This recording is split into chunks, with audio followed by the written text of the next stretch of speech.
Acquired immunity पढ़ रहे थे हम लोग, ठीक। तो इम्यूनिटी दो तरह का पढ़ रहे थे हम लोग, ठीक है। इम्यूनिटी किसको बोल रहा था कि कोई भी माइक्रो ऑर्गेनिज्म है जो आपके बॉडी में किसी भी कारण से इंटर कर रहा है, उससे आपका बॉडी लड़ता है, उससे नुकसान पहुंचाने नहीं देता है आपके बॉडी को, उसी को इम्यूनिटी कहता है बॉडी का, ठीक। तो एक इम्यूनिटी था इननेट और एक था एक्वायर्ड। इननेट इम्यूनिटी उस इम्यूनिटी को कहता था जो हम लोग बाय बर्थ से वो इम्यूनिटी लेकर आते हैं, जैसे कि स्किन हो गया, सलाइवरी ग्लैंड से सलाइवा रिलीज हो रहा है, स्टोमक से एसियर रिलीज हो रहा है, और बहुत सारा था, ठीक। फिजिकल था, फिजियोलॉजिकल था, केमिकल था, WBC था, ब्लड्स था, कुछ सेल्स कुछ इंटरफेरेंस रिलीज कर रहे हैं। ये सारा क्या था, सारा बच्चा जो होता है या जो भी लोग पैदा होते हैं, जो भी बच्चा पैदा होता है वो बर्थ से लेकर आता है इतना चीज़। ये सारा माइक्रो ऑर्गेनिज्म से लड़ने में हेल्प करता है। स्किन भी कर रहा है, कोई चीज़ को इंटर करने नहीं दे रहा है कि अंदर की चीज़ों को नुकसान पहुँचाए। तो ये सब इननेट इम्यूनिटी था, मतलब बच्चा जो है वो पैदा लेकर आ रहा है, ये सब इम्यूनिटी। दूसरा कौन सा पढ़े थे हम लोग, एक्वायर्ड इम्यूनिटी, वैसा इम्यूनिटी जो इस दुनिया में आने के बाद हमारे अंदर डेवलप होता है, जो इस दुनिया में आने के बाद हमारे अंदर डेवलप होता है। जस्ट फॉर एग्जाम्पल, अब बच्चा अगर जो है छोटा बच्चा है, उसके लिए सारे लोग उसके दोस्त की तरह हुए, उसको थोड़ी पता है कि सामने वाला मेरे लिए नुकसान कर सकता है कि नहीं कर सकता है, ठीक। लेकिन जब वो बच्चा धीरे धीरे बड़ा होता है, डेवलप होता है, तब उसको समझ में आता है कि यहाँ जाएंगे तो यहाँ हमारा नुकसान है, यहाँ जाएंगे तो गर्म, उसके पास गर्म चाय भी रख दो तो हाथ आराम से डाल देगा। तुम्हारे सामने रखे तो गर्म चाय में हाथ डालोगे क्या, नहीं डालोगे, क्योंकि समझदार होगा। तो बच्चे के साथ यही है। तो एक्वायर्ड इम्यूनिटी वही है कि जैसे जैसे बच्चा इस दुनिया में आया है, जैसे जैसे बड़ा हो रहा है, जैसे जैसे माइक्रो ऑर्गेनिज्म के कांटेक्ट में आएगा, वैसे वैसे उसके अंदर उसके लिए इम्यूनिटी उसके अंदर डेवलप हो जाएगा, और एक माइक्रो ऑर्गेनिज्म के खिलाफ, ठीक। वही था एक्वायर्ड इम्यूनिटी। एक्वायर्ड इम्यूनिटी में और क्या पढ़े थे लोग, इसमें दो तरह का रिस्पॉन्स होता है, प्राइमरी और सेकेंडरी। प्राइमरी रिस्पॉन्स में हम लोग क्या देखे थे लोग कि सबसे पहले फर्स्ट टाइम आप किसी पैथोजन से आपका इंटरेक्ट हो रहा है, मतलब सबसे पहले आपके बॉडी में वो इंटर किया या आपका उसका सामना हुआ सबसे पहले, तो उस समय आपका बॉडी क्या करेगा, एक लो इंटेंसिटी मतलब लो रिस्पॉन्स प्रोड्यूस करेगा। कि बताए थे क्यों लो रिस्पॉन्स प्रोड्यूस करेगा, जैसे ही आपके बॉडी में कोई माइक्रो ऑर्गेनिज्म इंटर करता है, तुरंत ये दो लिम्फोसाइट्स एक्टिवेट हो जाता है, तुरंत ये दो लिम्फोसाइट एक्टिवेट हो जाता है। जैसे आपके बॉडी में कोई बाहर से कोई पैथोजन या कोई माइक्रो ऑर्गेनिज्म इंटर करेगा, ये दो लिम्फोसाइट्स क्या करता है, सबसे पहले ये टी लिम्फोसाइट रिकॉग्नाइज करता है कि ये वाला पहले आपके बॉडी में आया था कि नहीं आया था। अगर नहीं आया था तो टी लिम्फोसाइट फिर ऑर्डर किसको देगा, बी लिम्फोसाइट को, कि तुम उसके खिलाफ क्या बनाओ, आर्मी तैयार करो जो उसको मार गिराए। अब इतना करने के पीछे क्या होता है, उतने में तब तक हमारा बॉडी में वो लगभग फैल गया रहता है और हमारा बॉडी उसके खिलाफ बहुत लो इंटेंसिटी प्रोड्यूस करता है। जाहिर सी बात है, बिना तैयार किए अगर कोई स्टेट है वो तैयार नहीं है जंग के लिए और कोई हमला कर देगा तो वो रिस्पॉन्स में उतना हमला नहीं कर पाएगा, और कोई स्टेट पूरा तैयार है जंग के लिए तब कोई हमला करेगा तो आराम से वो रिस्पॉन्स अच्छा कर देगा, तब हाई इंटेंसिटी होगी। तो पहले बार वो आपके ऊपर अटैक किया तो लो इंटेंसिटी प्रोड्यूस किया आपका इम्यून सिस्टम, लेकिन जब सेम पैथोजन दोबारा आपके बॉडी को अटैक किया, दोबारा आप उसके कांटेक्ट में आए, तुरंत टी लिम्फोसाइट उसका मेमोरी रखता है अपने पास, वो तुरंत याद रखेगा कि ये वाला तो पिछले बार भी आया था, और अगर पिछले बार आया था तो इसके खिलाफ आर्मी हम रेडी किए हुए थे। तो टी लिम्फोसाइट ऑर्डर देगा बी लिम्फोसाइट को कि ये वाला पैथोजन इंटर किया है, तुम जो एंटीबॉडी बनाए थे वो निकला लो।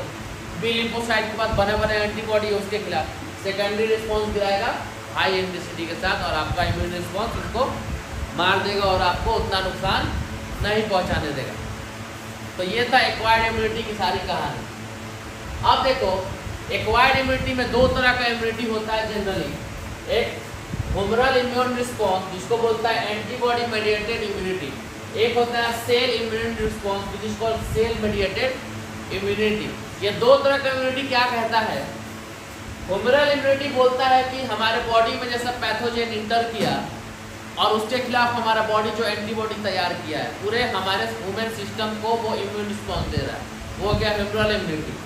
सेल इम्यून रिस्पॉन्स क्या कहता है ये जनरली लिम्फोसाइट्स इसमें क्रिएट करता है, टी लिम्फोसाइट्स।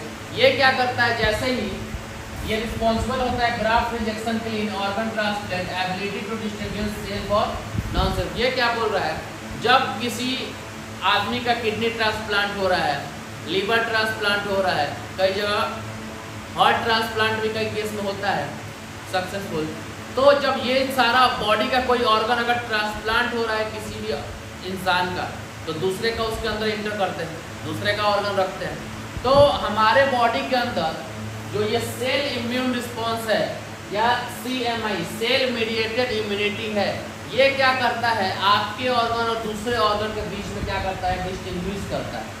अगर दूसरे का ऑर्गन आपके अंदर अगर हम लगा दें तो आपका खुद का इम्यूनिटी, आपका जो सेल मीडिएटेड इम्यूनिटी है, आपके उस ऑर्गन को खराब कर देगा, आपके बॉडी में वर्क करने नहीं देगा, क्योंकि उसके हिसाब से वो आपके बॉडी का नहीं है।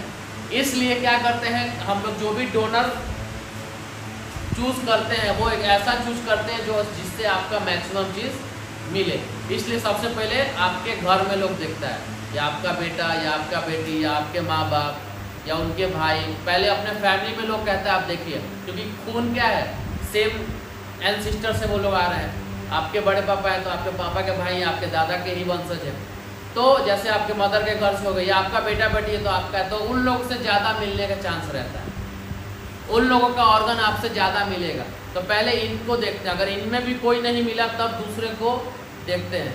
और जब ऑर्गन मिल भी जाता है तो आपके अंदर जब ट्रांसप्लांट करते हैं तो उसके लिए एक एंटी इम्यूनो सप्रेसेंट दवा चलाते हैं, जो आपके इम्यून सिस्टम को सप्रेस करते रहता है, वो ज़िंदगी भर खाना है उस इंसान को। क्योंकि अगर इम्यून रिस्पॉन्स सही हो गया उसका, तो फिर वो जो ऑर्गन आपको ट्रांसप्लांट हुआ है, फिर उससे क्या करेगा, दोनों में, आपके ऑर्गन में और उस ऑर्गन में क्या करेगा, इंटरफेयर करेगा और उस ऑर्गन को काम कराना बंद कर देगा। ठीक, तो क्या करते हैं, आपके उस इम्यून रिस्पॉन्स को ही कम करा देते हैं दवा खिला के। जब कम होगा तो वो डेवलप ही नहीं हो पाएगा, तो आपके जो ऑर्गन लगाया गया है वो अच्छे से काम करता रहेगा। ठीक, इसलिए ये ज़्यादा सक्सेसफुल नहीं होता है, क्योंकि जो ये सेल मेडिएटेड इम्यूनिटी है, ये जो टी लिम्फोसाइट्स के हिसाब से चलता है, ये क्या करता है कि ये ग्राफ्ट रिजेक्शन बोलता है, वही जो ऑर्गन ट्रांसप्लांट हुआ है उसको रिजेक्ट कर देता है आपके बॉडी में, उसको काम करने नहीं देता है। क्यों नहीं काम करने देता है, क्योंकि ये क्या करता है, इसके अंदर वो ताकत है कि वो आपके बॉडी के कोई भी ऑर्गन को पहचानता है, क्योंकि सेल मेडिएटेड इम्यूनिटी हर एक सेल को पहचानता है। दूसरे का ऑर्गन लगेगा तो कुछ ना कुछ डिफर करेगा ना, सेम तो नहीं होगा। तो वो क्या करेगा, जब दूसरा का ऑर्गन लगेगा तो उसमें वो डिफर पाएगा, और ये क्या करेगा, उसको ले जाके खराब कर देगा। दैट्स वाई एक एंटी इम्यूनो सप्रेसेंट दवा चलता है जो इसको दबा के रखता है कि तुम उतना काम मत करो, तुम अगर ज़्यादा एक्टिवेट हो गए तो जो ट्रांसप्लांटेशन हुआ है वो सक्सेसफुल नहीं हो पाएगा, और सारी ज़िंदगी उसको ये दवा खाना पड़ता है। ठीक, और उसको बहुत एहतियात से भी रहना पड़ता है। तो ये हो गया दो तरह का एक्वायर्ड में, मतलब ये जन्म लेने के बाद ही ये सब होता है। ठीक, जन्म लेते थोड़ी होता है सब। अब नेक्स्ट है क्या, एंटीबॉडी। अभी तक पढ़े कि इम्यून रिस्पॉन्स हो रहा है, किसकी वजह से हो रहा है, एंटीबॉडी की तरफ वजह से हो रहा है ना, यही पहचान रहा है, तो बदले में एक आर्मी तैयार कर रहा है एंटीबॉडी। आखिरकार एंटीबॉडी है क्या, तो एंटीबॉडी क्या है, प्रोटीनस मॉलिक्यूल है। क्या है, प्रोटीनस मॉलिक्यूल है, जिसको क्या बोलते हैं हम लोग, इम्यूनोग्लोब्यूलिन बोलते हैं। क्या बोलते हैं, इम्यूनोग्लोब्यूलिन बोलते हैं। तो एंटीबॉडी क्या है, एक प्रोटीन मॉलिक्यूल से, जिसको क्या बोलते हैं, इम्यूनोग्लोब्यूलिन बोलते हैं। हम लोग जानते हैं ग्लोब्यूलिन क्या है, एक तरह का, ग्लोब्यूलिन क्या है, एक तरह का प्रोटीन है। कहाँ मिलता है, और ग्लोब्यूलिन हम लोग के हेमोग्लोबिन में भी मिलता है, हेमोग्लोबिन में ग्लोबिन प्रोटीन मिलता है, और आयरन मिलता है, Fe मिलता है।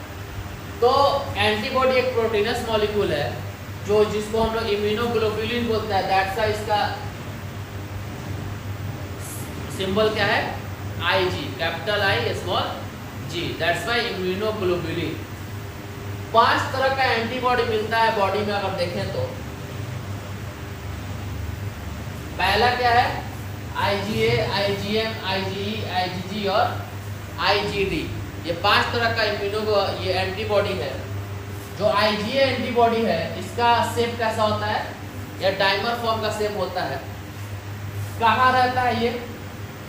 सलाइवा में और कोलेस्ट्रॉल फ्रॉम मदर मिल्क, जो माँ का जो दूध होता है जो बच्चा पीता है उसके अंदर एक एंटीबॉडी होता है। कौन सा एंटीबॉडी होता है उसके अंदर?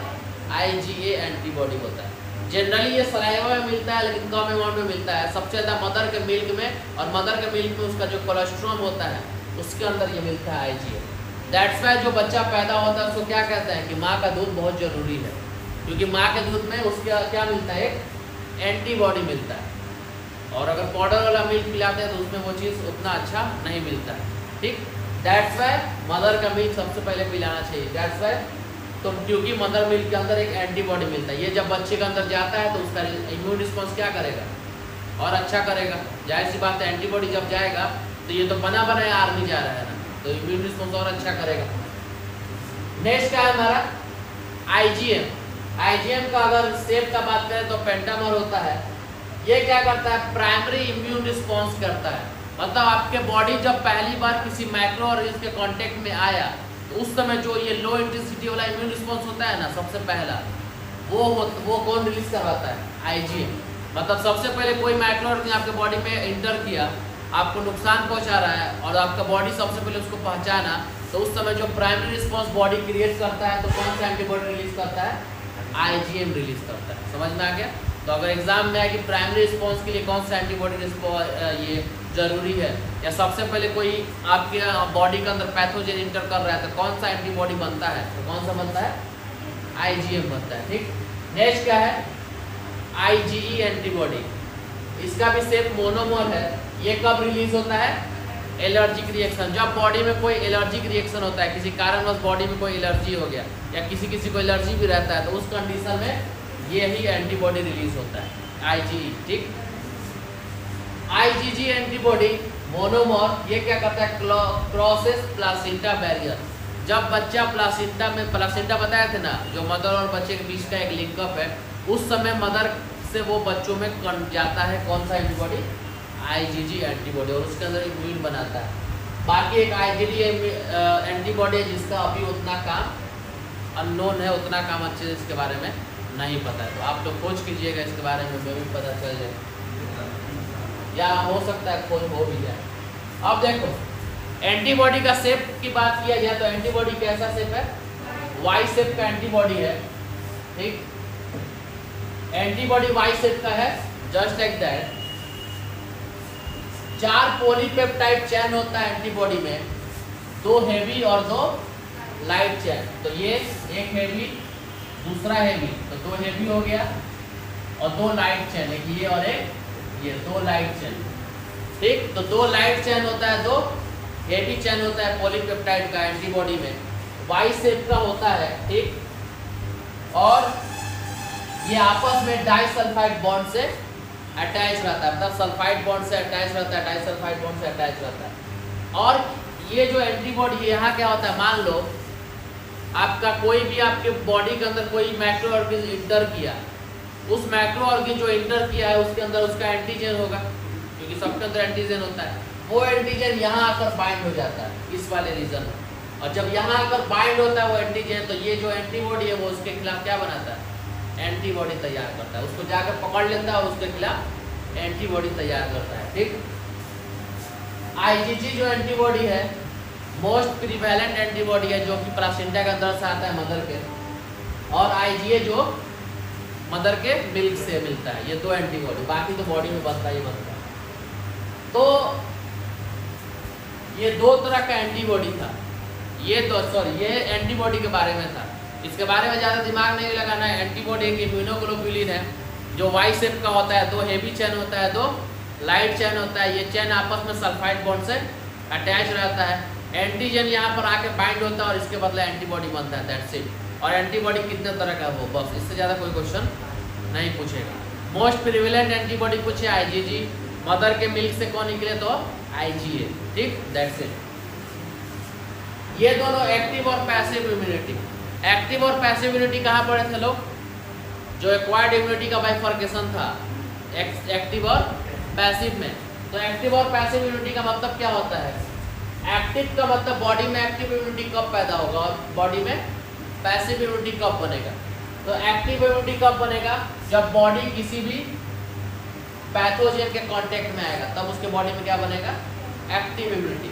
मतलब कि हमारे बॉडी में कोई भी पैथोजन अटैक किया हमारे बॉडी को, या हमारा बॉडी किसी भी माइक्रो ऑर्गेनिज्म के कांटेक्ट में आया जो हमारे बॉडी को नुकसान पहुंचा सकता है, तो उसके खिलाफ जो बॉडी वर्क करेगा तो उसके वो उस इम्यूनिटी को कौन सा बोलेंगे?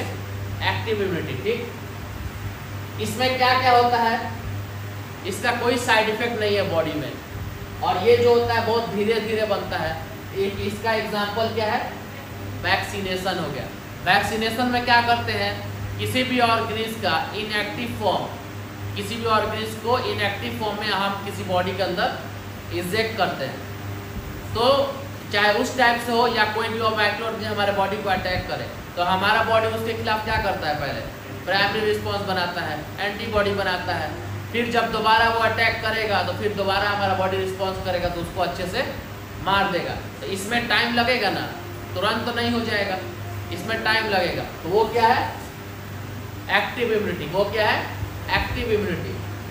पैसिव इम्यूनिटी क्या बोलता है कि रेडीमेड डायरेक्ट एंटीबॉडी आपके बॉडी में इंजेक्ट किया जाता है। क्या इंजेक्ट किया जाता है? डायरेक्ट। मतलब मान लो किसी दूसरे स्टेट से आर्मी अपना होता है ना, तुम लोग देखे हुए हिस्ट्री में, अगर दूसरा राजा किसी राजा का दोस्त है तो उसके अगर उसके स्टेट में अगर युद्ध हो रहा है तो जो उसका दोस्त है राजा, वो अपना आर्मी भेज देता है।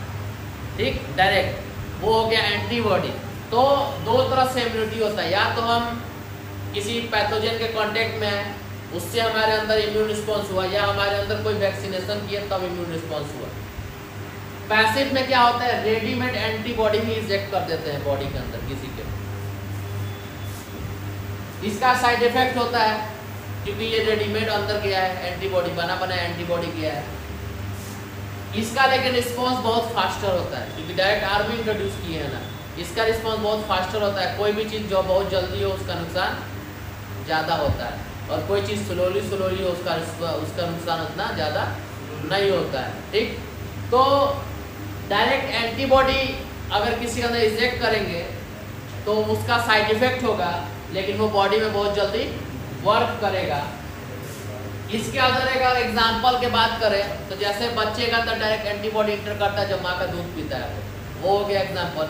दूसरा एग्जाम्पल क्या हो गया? टेटनस जब होता है तो टेटनस का डायरेक्ट एंटीबॉडी इंजेक्ट करते हैं किसी के अंदर कि डायरेक्ट उसके वायरस को जाके वो मार गिरा, क्योंकि जितना देर में फिर बनेगा उतना देर में वो पूरे बॉडी में फैल जाएगा।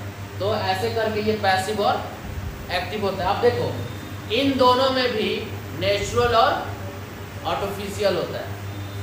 एक्टिव में भी नेचुरल आर्टिफिशियल होता है और पैसिव में भी नेचुरल आर्टिफिशियल होता है।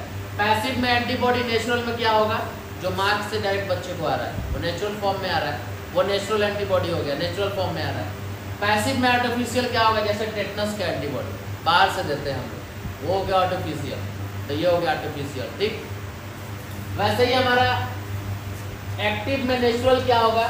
बॉडी में कोई नेचुरल पैथोजन आपको, आप आराम से जा रहे हैं कहीं, बॉडी में कोई आपके अंदर माइक्रो ऑर्गेनिज्म इंटर कर गया, बॉडी खुद से वर्क किया, खुद से उसके खिलाफ एंटीबॉडी बनाया, तो ये नेचुरल हुआ ना, ये नेचुरल एक्टिव इम्यूनिटी हो गया। अगर आपको वैक्सीन कर रहे हैं, वैक्सीनेशन में क्या होता है? माइक्रो ऑर्गेनिज्म का कोई भी डीएनए प्रोटीन इनएक्टिव फॉर्म में आपके बॉडी के अंदर इंटर करते हैं कि उसके खिलाफ आपका बॉडी एंटीबॉडी तैयार करे। जैसे कोरोना का वायरस का वैक्सीन लिया तो वो कौन सा हो गया? आर्टिफिशियल हो गया। तो दोनों में आपके बॉडी में एंटीबॉडी बन रहा है, लेकिन एक में नेचुरल फॉर्म में बन रहा है, नेचुरल फॉर्म में आपके बॉडी में कोई माइक्रो ऑर्गेनिज्म गया, आपका बॉडी खुद से रिस्पॉन्स किया, खुद से एंटीबॉडी तैयार किया, और एक आर्टिफिशियली आपके बॉडी में इंजेक्ट कर रहे हैं हम लोग, तब उसके खिलाफ आपका, जैसे कोरोना वायरस का डीएनए का कोई भी मॉलिक्यूल, कोरोना वायरस का प्रोटीन मॉलिक्यूल आपके बॉडी में इंजेक्ट करा है इंजेक्शन से, तो आपका बॉडी रिस्पॉन्स किया, उसके खिलाफ आपके अंदर क्या बनाया? एंटीबॉडी तैयार किया। फिर आपको सही में कोरोना वायरस अटैक करता तो उससे आपका बॉडी लड़ता, क्योंकि ऑलरेडी अंदर एंटीबॉडी तैयार कर लिया। ठीक, तो और यही हो गया पैसिव का। नेचुरल फॉर्म में पैसिव में डायरेक्ट एंटीबॉडी आता है, जैसे प्लासिंटा से आया बच्चों में और मिल्क से आया बच्चों में IgA। आर्टिफिशियल का बात करें तो एंटीवेनम एंटीबॉडी दिलाया जाता है जो स्नेक के पॉइजन से बचाता है हम लोग को डायरेक्ट, और ATS एंटी टेटनस सेरम वो दिया जाता है बॉडी में, डायरेक्ट एंटीबॉडी जो टेटनस के वायरस को मारता है डायरेक्ट जाके। ये नेचुरल फॉर्म होगा। ठीक, दैट्स इट। चलो बाकी वैक्सीनेशन कल पर